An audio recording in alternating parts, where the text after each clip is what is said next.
A'udzubillahi Bismillahirrahmanirrahim. Assalamualaikum warahmatullahi wabarakatuh. Alhamdulillah, alhamdulillahirabbil wa bihi nasta'in wa la aqibatu lil muttaqin wa la udwana lil zalimin. Assalatu wassalamu ala asyrafil anbiya'i wal mursalin wa ala alihi wa sahbihi ajma'in, amma ba'du.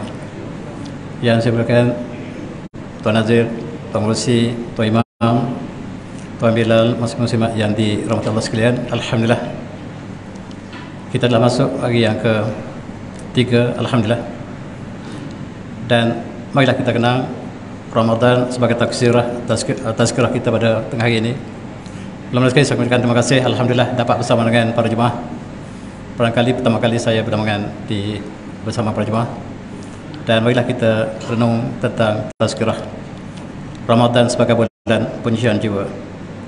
Kita mulakan dengan ayat surah Al-Baqarah. A'udzubillahi minasyaitonir rajim. Syahr Ramadan alladzi unzila fihi al-Qur'anu hudan lin-nas wa bayyinatin min hudal furqan. Faman syahida minkum asyhara falyasum wa man kana ramadan aw ala sawmin fa indatun min ayyam ukhra.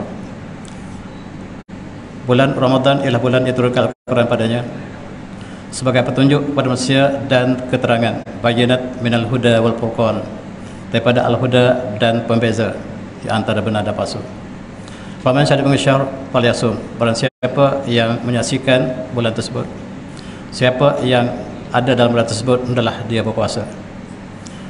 Barang siapa yang sakit, aw ala safarin fa iddatun min ayyamin ukhra, dan sekiranya sakit ataupun dalam perjalanan, hendaklah diganti pada hari yang lain. Itulah sebagai falsafah syahr Ramadan, ialah bulan yang Allah turunkan Al-Quran. Dan tema kita inilah Al-Quran. Bila kita kenal dan kita lihat Al-Quran sebagai petunjuk, dalam hadis yang mulia ini Rasulullah bersabda, Al-Siyam Al-Quran yashfa'an di abdi yaumal qiyamah. Puasa dan Al-Quran, puasa dan Al-Quran memberi syafaat kepada hamba pada hari kiamat. Dan yaqul siyam, puasa berkata, ai Rabbi, sesungguhnya Tuhanku, puasa telah mencegahnya hamba ini daripada makanan dan syahwat waktu petang. Dapat syafaat ini dan berilah saya, berilah aku syafaat supaya aku memberikan syafaat kepada yang berpuasa tersebut. Demikian juga yaqul Al-Quran, Rabbi manatuhu an-naum bil-lail, dan aku juga menghalang hamba ini daripada tidur malam dan berjaga malam, dan berilah syafaat padaku supaya aku memberi syafaat kepada yang terlibat. Lalu payah syafaat, dan Allah berikan kedua-dua permintaan kepada puasa dan Al-Quran untuk beri syafaat kepada mereka yang melakukannya. Mudah-mudahan kita diberikan syafaat puasa dan Al-Quran yang kita baca setiap hari, lebih lagi dalam bulan Ramadan ini. Dalam hadis yang terkenal, hadis Imam Bukhari, Rasulullah bersabda, khairukum man ta'allama al-Quran wa 'allamahu. Sebaik-baik kamu ialah mereka yang mengajar Al-Quran dan mengajarnya. Mempelajari kemudian mengajar, itulah terbaik antara kita. Dan inilah yang kita lakukan. Mudah-mudahan kita dapat keberkatan dalam perbincangan ini. Dalam hadis yang diriwayatkan oleh, dalam hadis lain, Rasulullah bersabda, man qara harfan min kitabillah falahu bihi hasanah. Barang siapa yang membaca satu huruf daripada kitab Allah, falahu hasanah, dan dia akan diberikan satu hasanah. Wal hasanatu bi asyri amsalihha, dan setiap kebaikan 10 ganjaran. La aqul alif lam mim harfun, dan aku tidak mengatakan alif lam mim itu satu huruf, walakin alif harfun, walam harfun, wa mim harfun. Tapi alif satu huruf, lam satu huruf, mim satu huruf. Maksudnya dalam baca alif lam mim itu sudah ada 3 hasanah digandakan dengan 10, 30 ganjaran. Subhanallah. Bayangkan kalaulah kita telah membaca khatam satu Al-Quran dalam bulan puasa ini, kita dapat gambarkan bayangan betapakah hasanah yang kita perolehi. Dan itulah sebagai untuk saya dan untuk para jemaah sekalian. Dalam hadis yang cukup indah ini yang diriwayatkan oleh Imam Bukhari dan Muslim, Rasulullah bersabda, masalul mu'min alladhi yaqra al-Quran kamathali utrujah. Perumpamaan orang mukmin yang baca Al-Quran seperti buah sitrus, utrujah. Utrujah ialah buah sitrus yang sangat manis lagi harum. Rihaha tayyibun wa ta'muha tayyibun. Baunya sangat harum dan rasanya sangat manis. Masalul mu'min alladhi la yaqra al-Quran kamathali tamrah. Orang mukmin yang tidak membaca Al-Quran seperti buah tamar. La rihahala wa ta'muha khulun. Bau tidak ada tetapi rasanya sangat manis. Wa masalul al-munafiq alladhi yaqra'ul Quran maithal raihanah. Perumpamaan orang munafik yang membaca Al-Quran seperti raihan. Baunya sangat harum tetapi rasanya pahit. Riha tayyibun wa ta'muha murrun. Rasanya pahit tapi baunya sangat harum. Dan masalul al-munafiq alladhi la yaqra'ul Quran kama salih Hanzalah laisa lahu rih wa ta'muha murrun. Dan perumpamaan orang munafik yang tidak baca Al-Quran seperti buah Hanzalah yang pahit dan tidak ada sebarang bau. Rasulullah membuat bandingan 4 golongan. Marilah kita menjadi golongan yang pertama, mukmin alladzi yaqra'an kama sali utrujah. Ini buah utrujah. Tempat kita tidak ada buah ini. Buah ini tumbuh di kawasan Mediterranean dan jarang-jarang sekali sampai ke negara tertentu. Dan baunya sangat harum. Kalau ada satu sebiji buah ini dalam surau ini, satu surau bau. Dan kalaulah kita boleh import pohon ini ke negara kita, letak dalam setiap surau satu pohon. Sebab Rasulullah membandingkan buah ini sebagai mukmin yang baca Al-Quran. Utrujah ialah kita nampak macam limau tetapi dia citrus yang manis dan baunya harum. Ketika zaman keagungan Islam, setiap hospital kita ada buah utrujah. Sebab baunya menimbulkan aroma yang menenangkan perasaan. Lebih lagi di hospital psikiatri, pohon ini ditanam di Baghdad, di Damaskus, di Qahirah. Inilah sebahagian daripada perubatan. Dan buah ini simbol mukmin yang membaca Al-Quran. Adapun mukmin yang tidak membaca Al-Quran seperti buah tamar, masih manis tetapi tidak ada bau. Berbanding dengan yang pertama, yang terbaik. Tamar juga masih baik tetapi alangkah baik sekiranya dia baca Al-Quran. Dan bagi munafik yang membaca Al-Quran, dia seperti raihanah.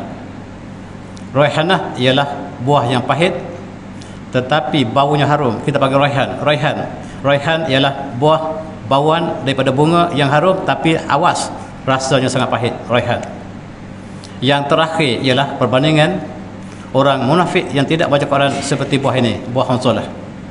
Hanzalah ialah buah yang pahit dan tidak ada bau. Itu perumpamaan untuk muamalah dengan Al-Quran. Dalam hadis yang lain, Rasulullah bersabda, wa innal baita la yutla fihi Al-Quran. Rumah yang dibaca Al-Quran padanya. Fatara as-sama' kama tara an-nujum li ahli al-ard. Rumah yang dibaca Al-Quran, para malaikat melihat rumah yang baca Al-Quran seperti ahli dunia melihat bintang di langit. Rumah yang baca Al-Quran ialah seperti bintang dilihat pada langit. Perumpamaan yang cukup indah. Al-Quran adalah cahaya. Bagi mereka yang rumah dibaca Al-Quran dilihat oleh para malaikat seperti bintang yang bertaburan di langit. Dan alangkah indah kalau rumah kita menjadi satu bintang dalam konteks rumah yang diamarahkan, yang dibaca Al-Quran setiap masa dan ketika, lebih lagi dalam bulan puasa ini. Hadis yang diriwayatkan oleh Imam Bukhari, Muslim, Aisyah Ummul Mukminin radhiyallahu anha qalat qala Rasulullah sallallahu alaihi wasallam al-mahibul Quran masabaratul kiram al-bararah. Orang yang fasih baca Quran akan bersama para malaikat yang mulia. Wallazi yaqra al-Quran wa yatata fihi wa huwa 'an syaq lahu ajran. Mereka yang baca Quran tetapi tergagap-gagap, sukar untuk baca Quran, dia dapat 2 ganjaran. Mereka yang mahir Al-Quran bersama dengan para malaikat yang mulia. Dan mereka yang baca Quran tetapi tersekat-sekat, dia ada 2 ganjaran. Satu, dia mempelajari Al-Quran, dan satu, dia berusaha bersungguh-sungguh untuk memperbaiki Al-Quran. Dan ini sebagai motivasi untuk kita mempelajari Al-Quran walaupun kita masih iaitu masih lagi tergagap-gagap, telo-telo untuk baca Al-Quran. Dan itu mendapat 2 ganjaran asalkan kita sentiasa memperbaiki bacaan kita. Tuan-tuan yang saya hormati, marilah kita sama-sama untuk mendekati dengan Al-Quran. Kejayaan seorang Muslim bergantung berapa dekat dengan Al-Quran. Dan marilah kita sama-sama untuk khatam Al-Quran dalam bulan puasa ini. Sekiranya kita ingin khatam sekali dalam bulan puasa, Setiap hari hanyalah 1 juzuk kita baca. InsyaAllah 30 hari kita dapat khatam 1 Al-Quran.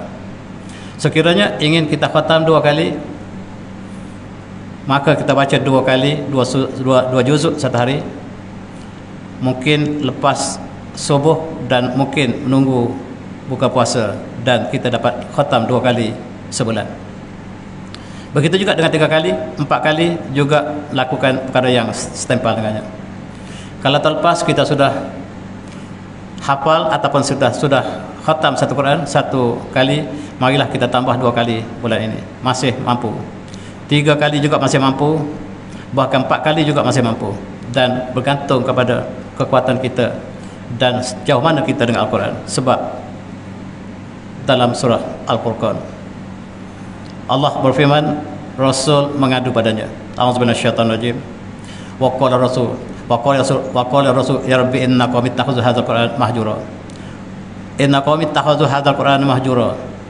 Dan berkata Rasul, ya Tuhan kami, ya Tuhanku, sesungguhnya kaumku telah mengambil Al-Quran sebagai benda yang terbuang. Ya Allah, kaumku telah meninggalkan Al-Quran. Inna qaumi ittakhadhu hadzal Qur'an mahjura. Ya Tuhan, Rasul mengadu pada Allah sebab hambanya ataupun kaum Muhammad atau kaum Rasulnya telah meninggalkan Al-Quran. Ahli tafsir mengatakan meninggal Al-Quran ialah tidak melaksanakan Al-Quran, satu pandangan. Satu lagi memang tidak baca Al-Quran, tidak melaksanakan Al-Quran atau tidak membaca Al-Quran. Dua-dua termasuk dalam ittakhadhu hadzal Qur'an mahjura. Mahjur, benda yang ditinggalkan, benda yang disampingkan, benda yang tertinggal, tidak dijadikan sebagai perlembagaan hidup kita. As-sa'adah haqiqah, al-haqiqah hiya as-sa'adah al-qurawiyah. Dan kebahagiaan hakikat ialah kebahagiaan di akhirat. Siapa yang menuju kepada kebahagiaan akhirat, maka di atas dunia dia melalui jalan yang bahagia. Sebaliknya, siapa yang menuju ke kesengsaraan akhirat, walhamdulillah, maka di dunia juga dia mengalami kehidupan yang sukar. Ini adalah pandangan para ulama kita. La tajhar al-Quran fawqa thalathatin. Jangan sekali-kali kita meninggal Al-Quran dalam masa 3 hari. Dalam masa 3 hari jangan kita tidak baca Al-Quran, sekurang-kurangnya paling lewat 3 hari.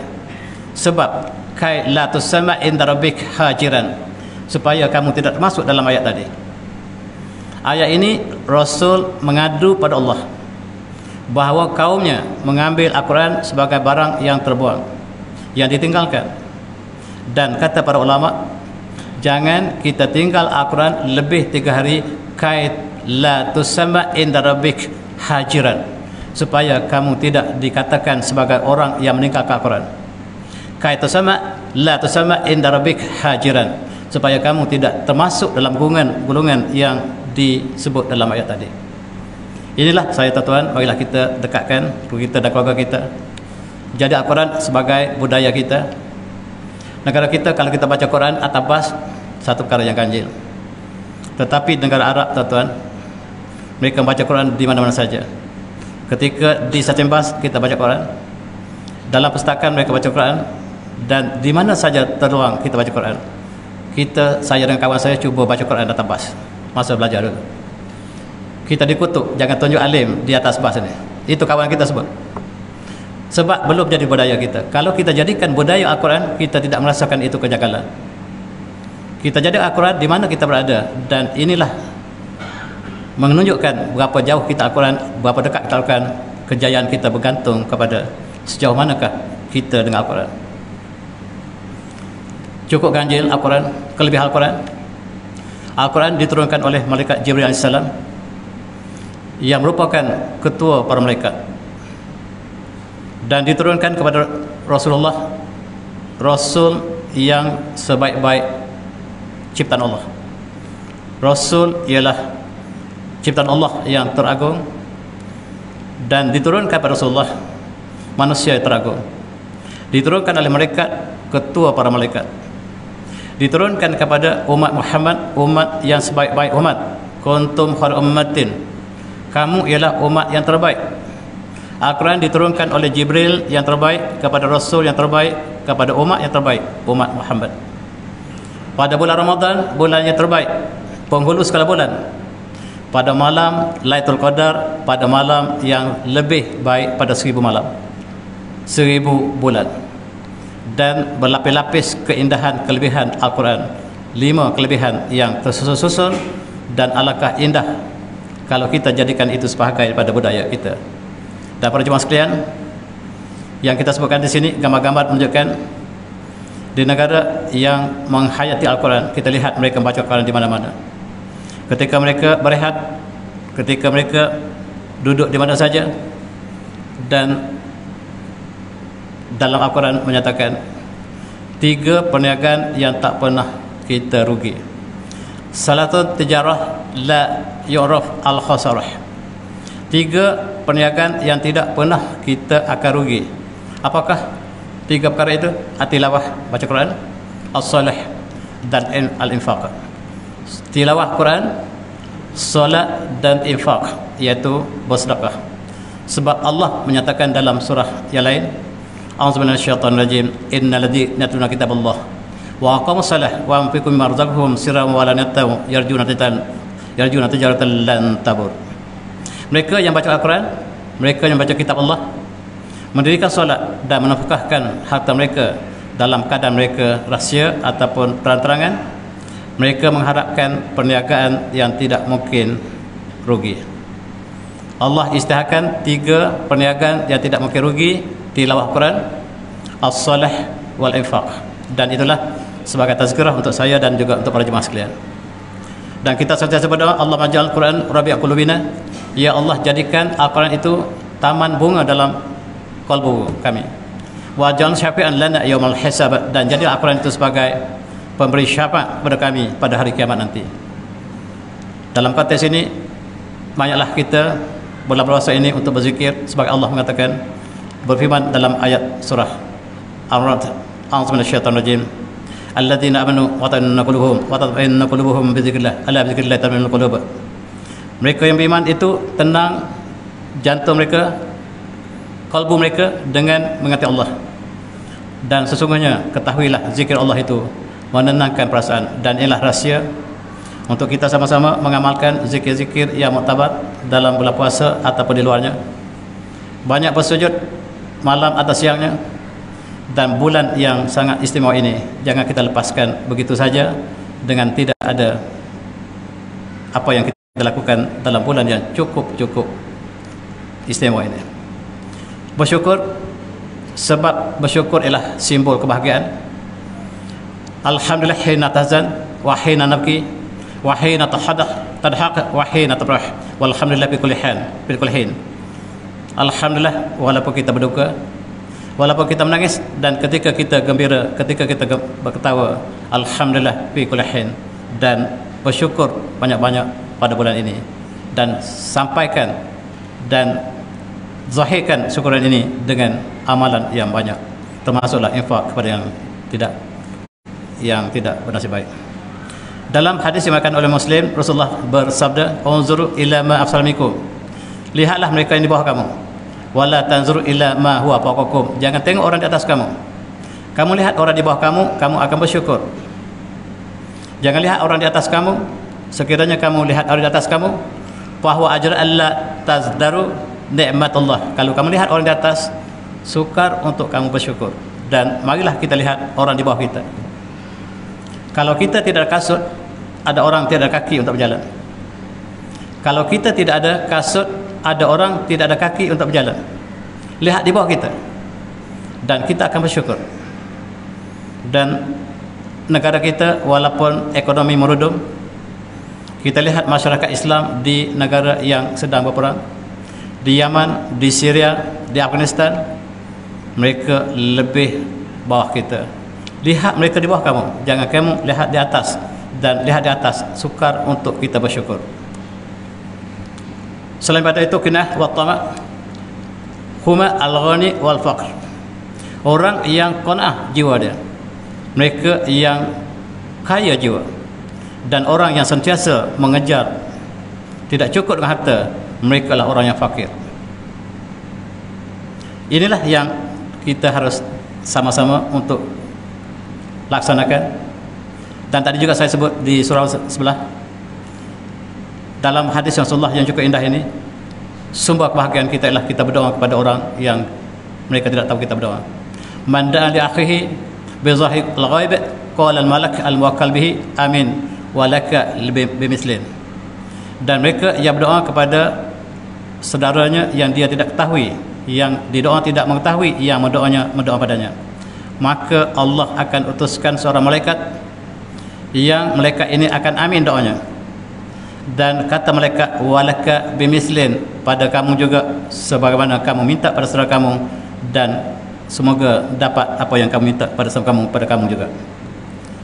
Mari tuan-tuan kita lihat bulan Ramadan untuk kita semak perasaan kita, untuk kita tahalli wa tahalli daripada sifat-sifat yang mazmumah, dan kita tahalli dengan sifat-sifat yang mulia tadi, termasuk Al-Quran, bersedekah dan sebagainya. Dan kenapakah jiwa kita kasar? Sebab dikatakan bahawa az-zunub wal ma'asi, dosa dan maksiat menyebabkan hati keras. Wa ta'alluq bi ghairillah, dan kita sangat mengharap kepada bukan selain Allah. Hajarul Al-Quran, meninggal Al-Quran, itu menyebabkan hati kita keras. Mari kita at-tahalli daripada sifat ini, saya dan tuan-tuan. Al-hars ala dunia, dan berlebihan mencari dunia. Kasratud dhahak, dan terlalu banyak ketawa, ini mengeraskan hati. Sima al-ghani, mendengar muzik juga mengeraskan hati. Al-sadiqa as-su', iaitu sahabat yang buruk. Israf fit ta'am, dan berlebihan dalam makanan juga mengeraskan hati. Ini yang dipukul daripada kitab-kitab tasawuf kita. Dan di antara keras hati, di antara hati yang keras sukar untuk menerima kebenaran, ialah di antara perkara yang kita sebutkan tadi. Al-haqad, daun dafin, penyakit dengki hasad, ialah penyakit yang tersimpan dalam dada. Dan orang yang hasad, dia merasakan orang lain juga hasad seperti dia. Dan hasad seperti duri yang menyakitkan orang yang berdekatan dengannya. Dan tuan-tuan, su'adzon marud, dan salah sangka buruk pada kawan kita adalah penyakit. Yaqtul kullama huwa jamil, dan dia akan membunuh segala kebaikan yang indah, dibunuh oleh perasaan haqad ataupun buruknya sangka kita pada kawan kita. Dan orang yang buruk hati, dia menyangka orang lain juga sama seperti dia. Marilah kita at-tahalli, kita bebaskan daripada sifat ini, saya dan tuan juga. Ini satu falsafah tentang hasad dengki. Kata-kata hikmah syatu wahid tasnaun million oud kibrit. Satu pohon yang satu, sepohon boleh ditebang pohonnya, dibuat bilah mancis sejuta bilah mancis dibuat daripada pohon yang ditebang. Wa yumkinu li oud kibrit wahid an yarhaq million sajarah.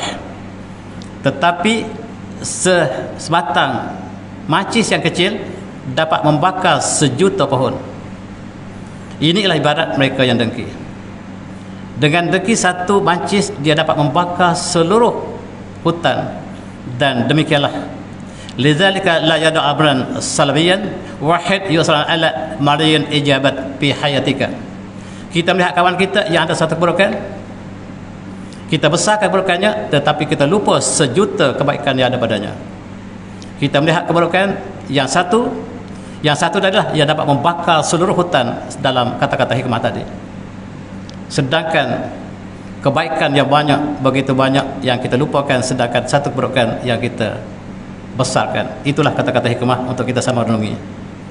Al-insan al-mulawat dakhiliyan la yastamibat wujud basharan anqiyan.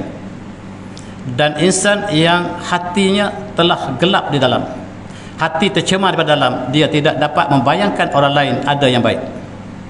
Dia tidak membayangkan ada orang yang baik. Sebab bila hati sudah gelap, dia melihat dengan kegelapan. Seperti kita pakai cermata hitam, kita lihat seluruh dunia hitam. Sedangkan yang hitam hanyalah cermata kita. Buang cermata hitam kita, dan kita dapat melihat dunia yang jelas. Itulah ibarat mereka yang mulawath di dalamnya, mereka yang telah tercemar di dalam dadanya.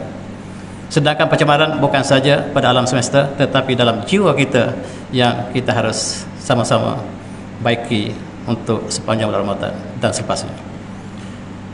Dan kata pepatah juga, lan tazud ila sari maksiyah. Jangan kita buat maksiat yang kecil, kita kata itu kecil saja.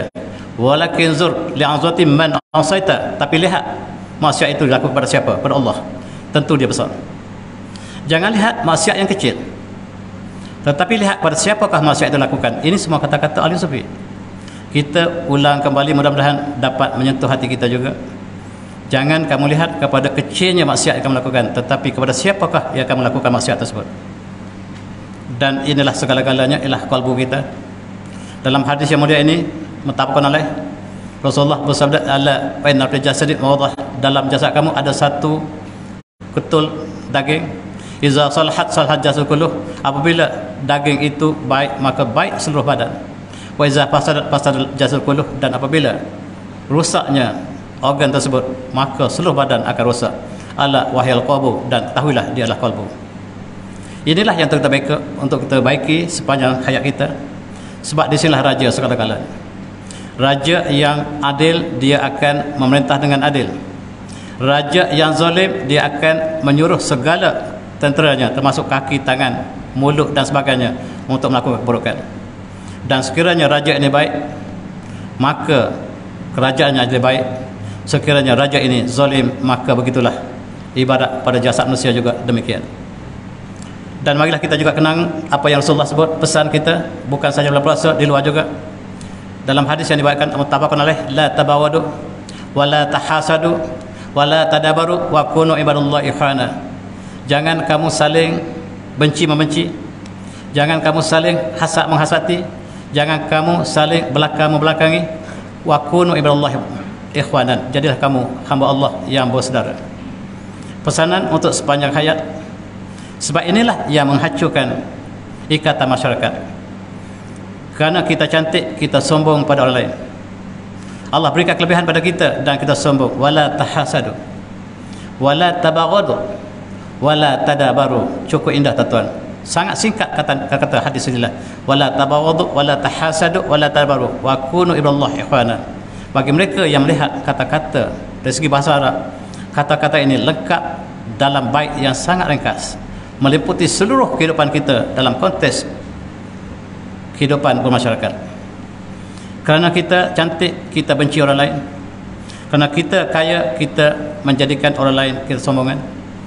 Dan yang cantik menghina yang tak cantik, yang kaya menghina yang bawah, yang tinggi menghina yang bawah. Dan inilah yang termasuk dalam pesanan Rasulullah tadi, supaya kita sama-sama merenungi ketika bulan puasa yang cukup indah ini.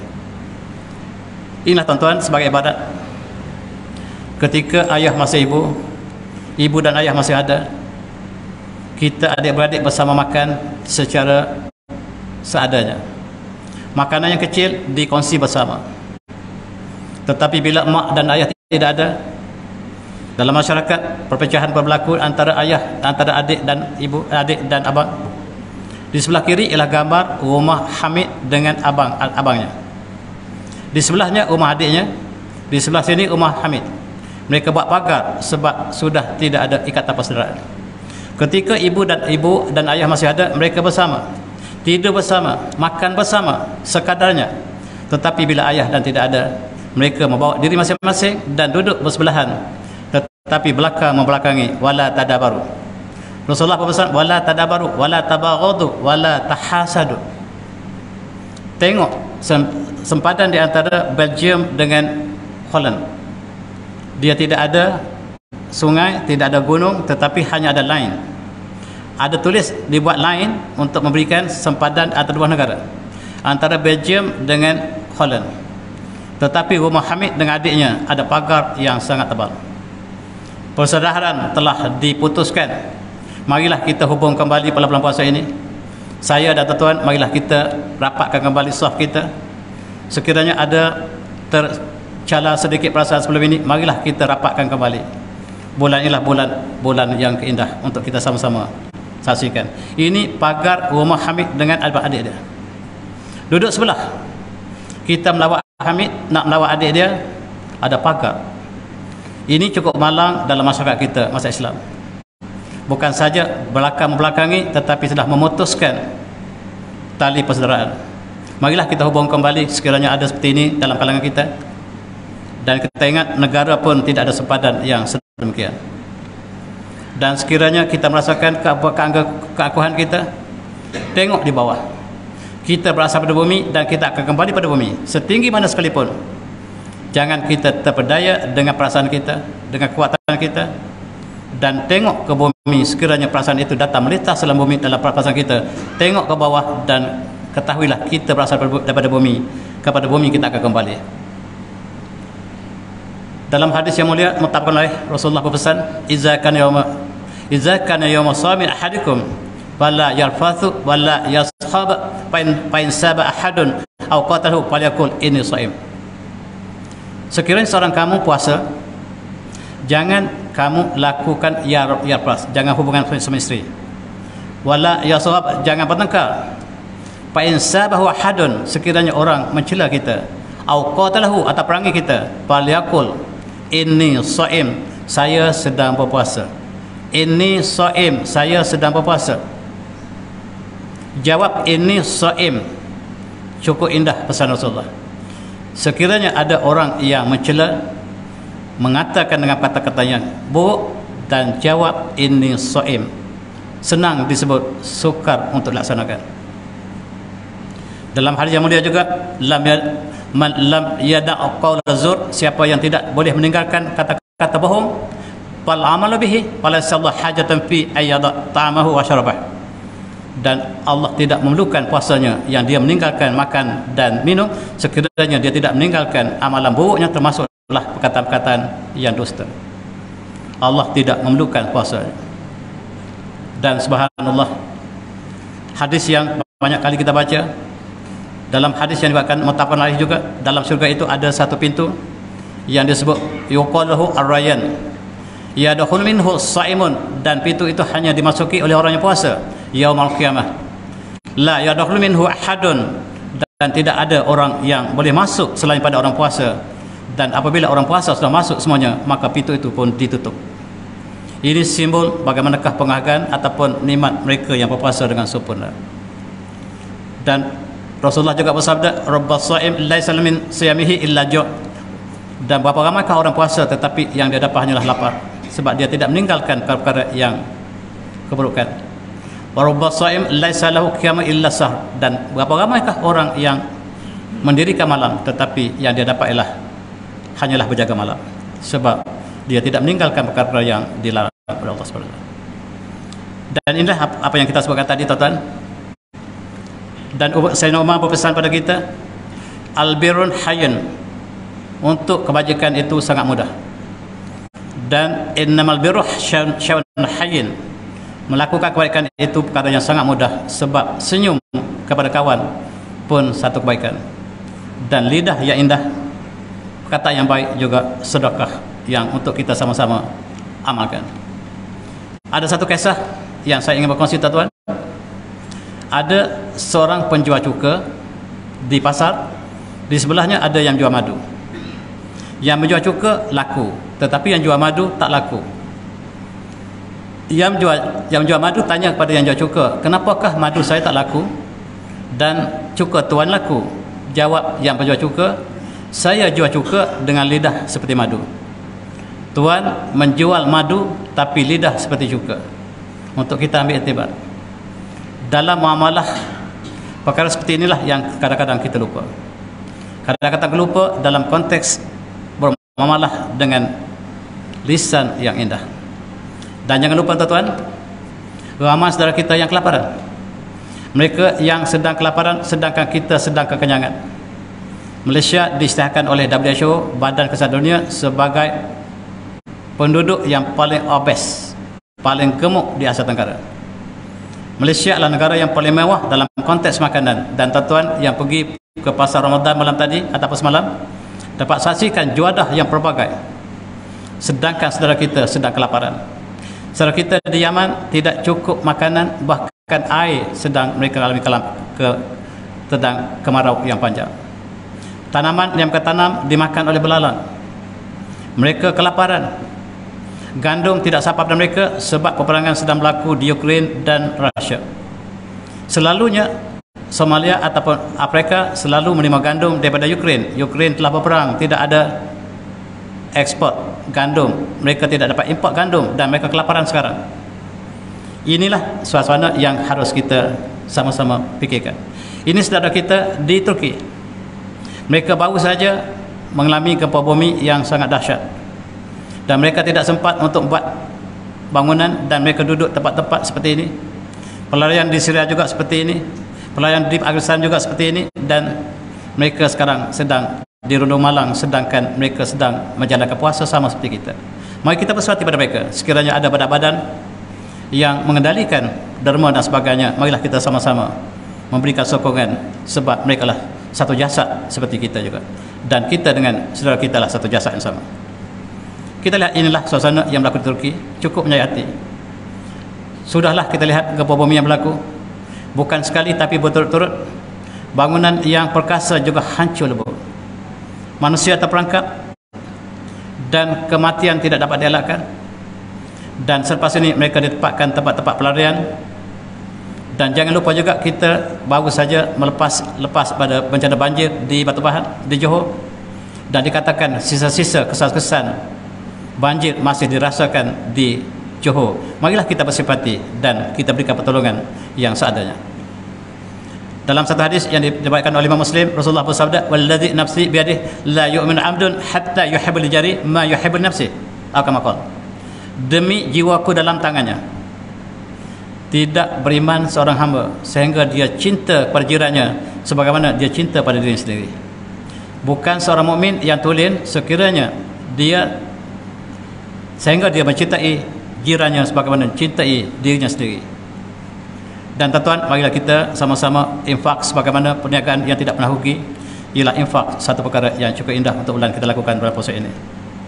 Sebab sebaik-baik sedekah ialah sedekah bulan Ramadan.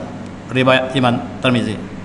Rasulullah pula apabila selepas bertadarus dengan Jibril, Rasulullah menjadi orang yang sangat pemurah, sebagaimana di hadis dalam hadis Imam Bukhari, Imam Muslim ini mengatakan, sebaik saja tadarus dengan Jibril, Rasulullah menjadi orang yang sangat pemurah dan kebaikannya melimpah, sebagaimana disebut dalam hadis ini sebagai al-minin minar rih al-musalah.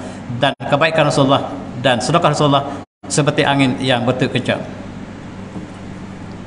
Dan Rasulullah juga bersabda, ma naqasat sadaqah minal mal. Harta tidak akan kurang dengan sedekah. Harta tidak akan kurang dengan sedekah, bahkan dia bertambah. Bertambah dan bertambah seperti pohon rambutan kita ini. Tahun ini dia berbuah, kita kena pangkas. Pangkas ialah mengeluarkan infak. Dan selepas kita pangkas, dia keluar tunas yang muda. Tahun depan dia berbuah 2 kali ganda daripada tahun lepas. Bagi mereka yang tidak pangkas pokok rambutan, tahun depan tidak sebaik tahun ini perbuahannya. Dan Rasulullah bersabda, harta tidak akan berkurangan daripada sedekah. Oleh sebab itu, seperti kita pangkas pohon ini, maka setiap kali kita pangkas, maka tunas baru akan muncul dan mengeluarkan buah yang berganda pada tahun akan datang, insyaAllah. Inilah ibadat sedekah. Dan dalam hadis yang banyak tentang sedekah, yang cukup menarik ialah Rasulullah bersabda, da'u madakum bisedekah, dan rawatilah, ubatilah pesakit kamu dengan sedekah. Orang yang sakit, yang mengalami kesakitan, dan marilah kita sama-sama bersedekah. Mudah-mudahan itulah menjadi perkara yang memberikan kesembuhan pada kita. Ini adalah satu contoh di Turki, dipanggil Hajar al-Sadaqah. Kalau tuan pergi ke Istanbul, pergi ke Kapadokia, kalau tuan akan lihat kota ini masih ada lagi di prison. Ketika Osmaniyah, kota ini ialah untuk sedekah. Kita boleh masuk duit ke dalam kota ini, tak ada siapa yang tahu. Dan siapa yang perlu, diambil wang ini seperlunya. Ini rakyat yang adil. Dia tidak ambil lebih daripada keperluannya. Dan bila seorang masuk tangan dalam kota ini, kita tak tahu apakah dia menderma ataupun dia terima derma. Dan wang sentiasa ada dalam kota ini. Mereka yang miskin tidak akan ambil lebih daripada keperluannya. Itulah apabila negara yang dibina di atas takwa Osmaniyah dan rakyatnya juga seperti pemerintah yang sangat adil ini, menyebabkan kita dapat lihat saksinya. Dan di Istanbul, walaupun sudah tidak gunakan, masih di preserve kota ini. Tuan lihat kota ini ada di setiap penjuru Istanbul, menunjukkan bahawa satu masa dulu sedekah ialah budaya masyarakat Istanbul dan dalam kerajaan Osmaniyah. Ini ialah yang masih berlaku sekarang di Turki. Dia tulis di luarnya, "Akhil Aziz, wahai saudaraku, sekiranya saudara memerlukan pisang ini, silalah ambil untuk keluarga saudara, dan ambillah sebagaimana secukupnya. Dan pisang ini diambil oleh mereka yang perlukan secukupnya, dan masih diamalkan sampai sekarang. Dan cukup indah kalau kita di Shah Alam, yang tuan-tuan yang punyai kedai runcit, adakan satu section yang kecil, pisang yang percuma, roti yang percuma, beras yang percuma. Alangkah indah.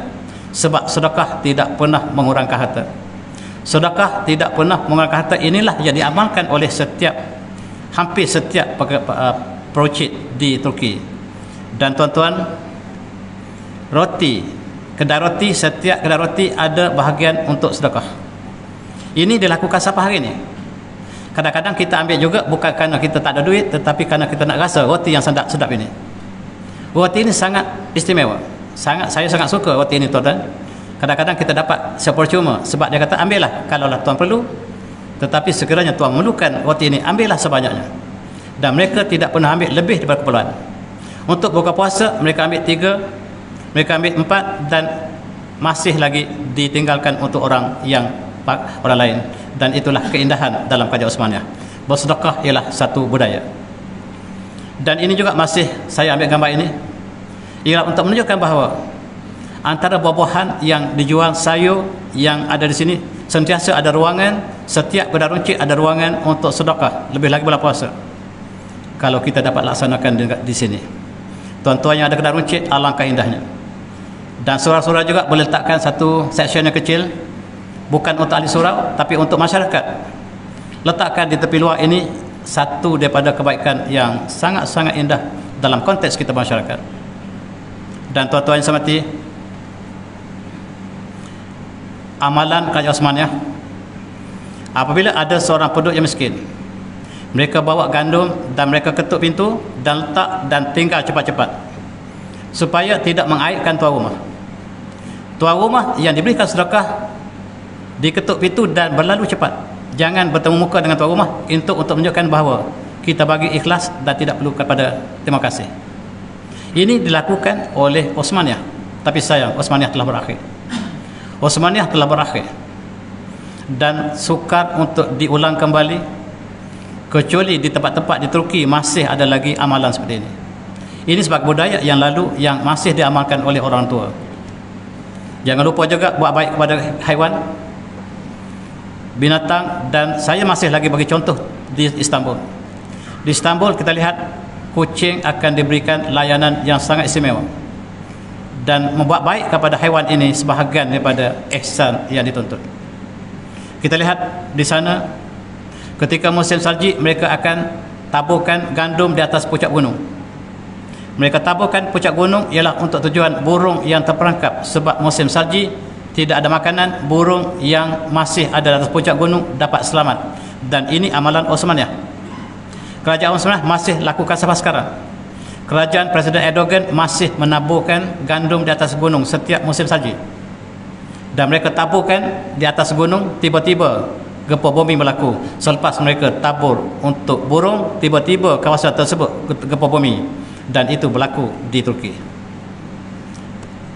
Dan kisah yang saya sebutkan tadi juga, seorang tua ketika di hospital, di atas katil kematiannya, dia tidak ada saudara, tiba-tiba dilawati oleh burung yang banyak, burung merpati.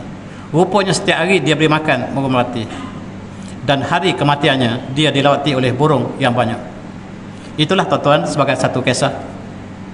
Dan yang terakhir ialah tentang kemarahan. Kemarahan ialah satu perkara yang besar dalam masyarakat kita.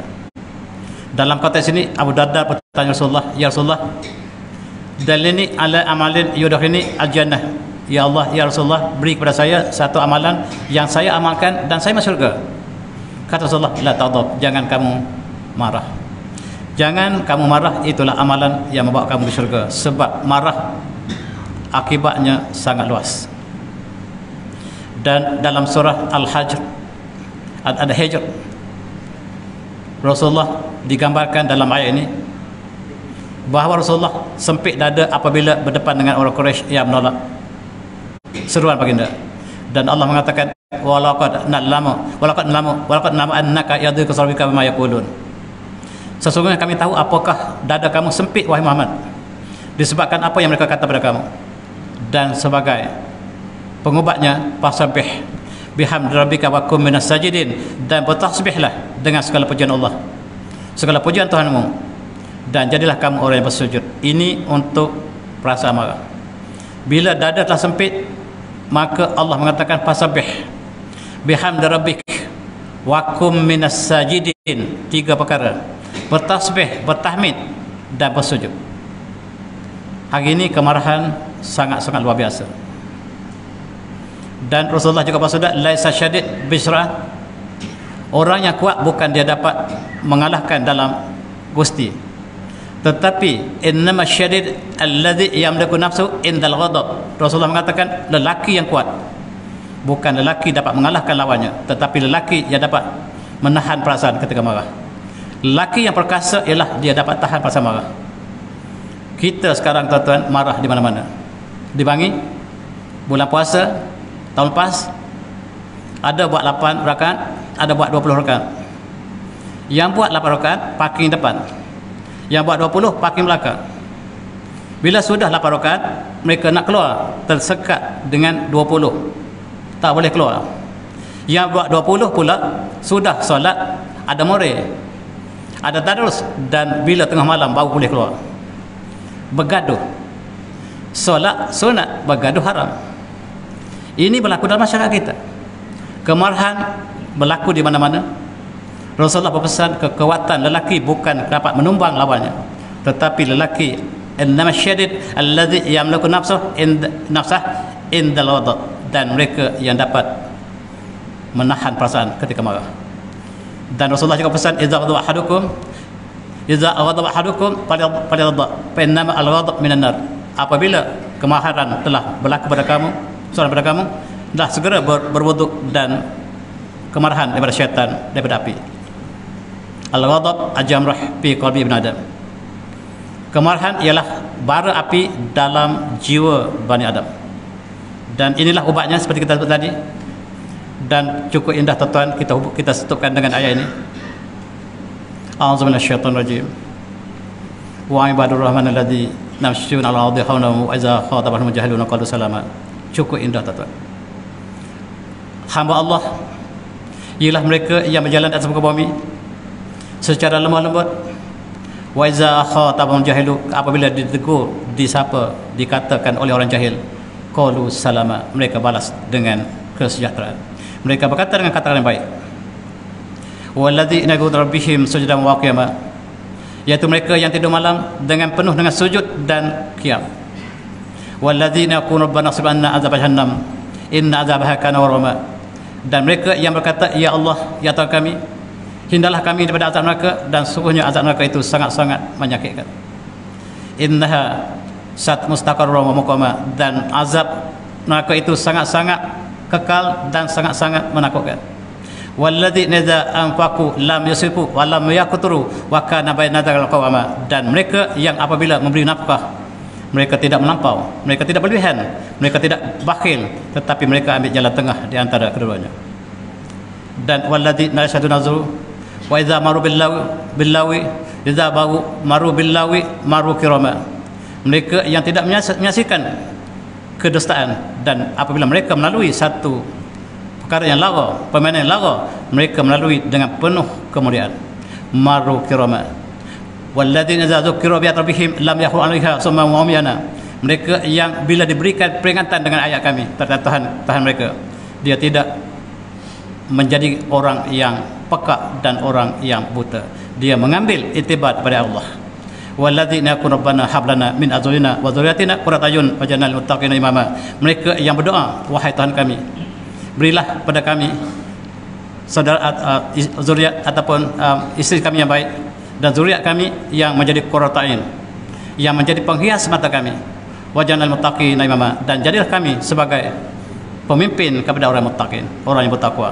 Begitu indah tuan-tuan, dan Al-Quran cukup indah, dan kita juga dapat merasakan. Marilah kita pelajari Al-Quran dalam bahasa asalnya. Tidak cukup kita baca Quran dengan hanya berpandu kepada terjemahan, tak cukup. Kita sebagai jemaah surah tuan-tuan, mestilah marilah kita mendalami bahasa Al-Quran, bahasa tamadun, bahasa Islam, bahasa Al-Quran, bahasa jannah. Dan marilah kita sama-sama mendalami. Lebih lagi apabila kita mendengar malam ini tarawih yang dibacakan oleh imam kita, dengan ayat-ayatnya cukup indah dan dapat meresap jiwa kita, dan kita tidak merasakan ini sekadar kita tidak memahami ayat yang asal. Marilah saya dan tuan-tuan, sebagai seruan saya pada diri saya, pada tuan-tuan juga, marilah kita menjual Al-Quran dalam bahasa asalnya, sebab mukjizat Al-Quran ialah dalam bahasa asalnya. Dan tuan-tuan, saya tidak boleh teruskan lagi, dan saya sudah di sini dengan wabillahi taufiq. Assalamualaikum warahmatullahi wabarakatuh. Tasbih sallallahu.